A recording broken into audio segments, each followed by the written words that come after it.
barnaamij lagu taageerayo dawladda Qatar ayaa goordhow ka bilowday xaafadda Mayfar ee magaalada Johannesburg ee dalka Koonfur Afrika iyadoo Soomaalida ku dhaqan xaafadda Mayfar ay dhigayaan barnaamijkaasi ay ku taageerayaan dawladda Qatar. waxay wataan labada calan ee labada dawladood Soomaaliya iyo dawladda Qatar waxa ayna sheegeen in ay garab taagan yihiin dawladda Qatar isla markaana ay ku taageerayaan dhinac walba.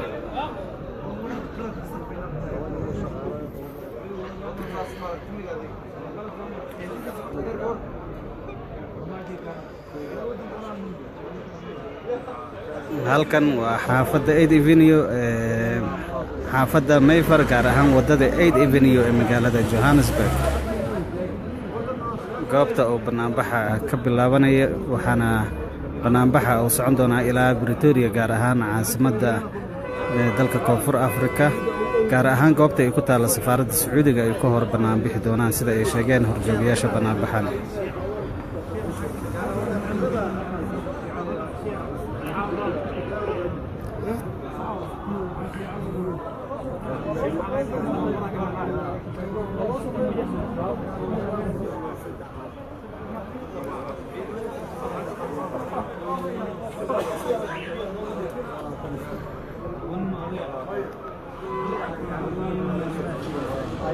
halkan waa bartamaha xaafadda Mayfar gaar ahaan wadada 8 Avenue oo ay ku yaalaan ganacsiyada ugu badan Soomaalida Koonfur Afrika waxaana ka socda barnaamij lagu taageerayo dawladda Qatar oo ay soo qaban qaabiyeen jaaliyadda Soomaaliyeed dalka Koonfur Afrika.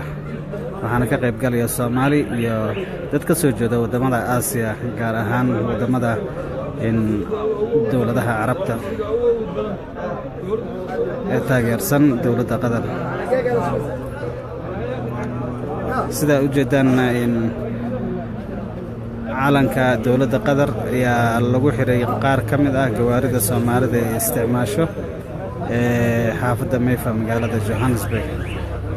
iminka waxaa la horjoogaa masjidka Imaam Shaafici ee ku yaala wadada 8 Avenue halkaas oo la filayo in masjidka markaas salaada laga soo baxa barnaamij weyn oo ka bilowday kaasoo ay socon doona ilaa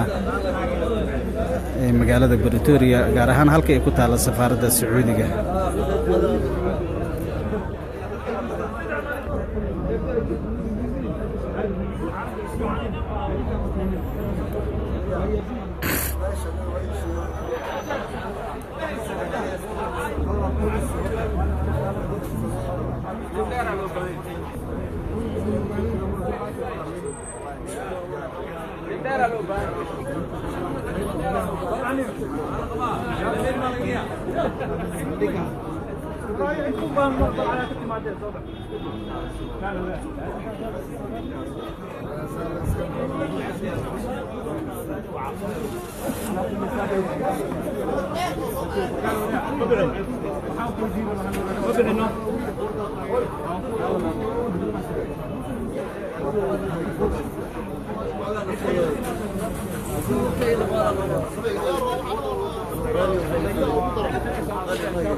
مع جعل حق وجوده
عادي أقوى تعملنا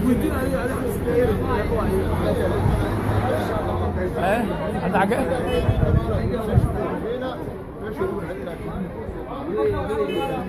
يعني كا صبر شيء ماشي بتقرب تسي يا أخي سامع لك دي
صار كبير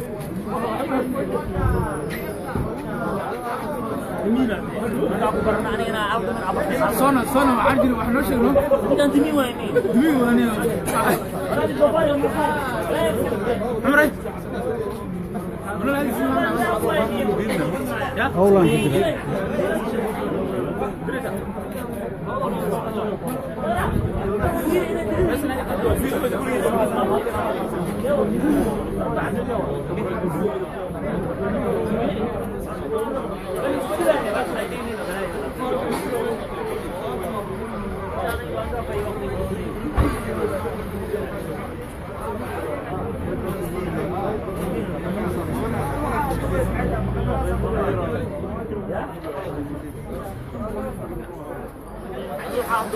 ماشي كاتورة والله مقدرات أنا وقاعد كلها والله أنا دويس أنا هذا ودير معكم قاعدنا سكر qadar ah yani قدر عايا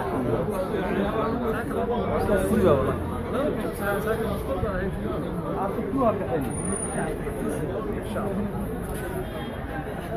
أونلاين ماتا isuga marka لايف ماتا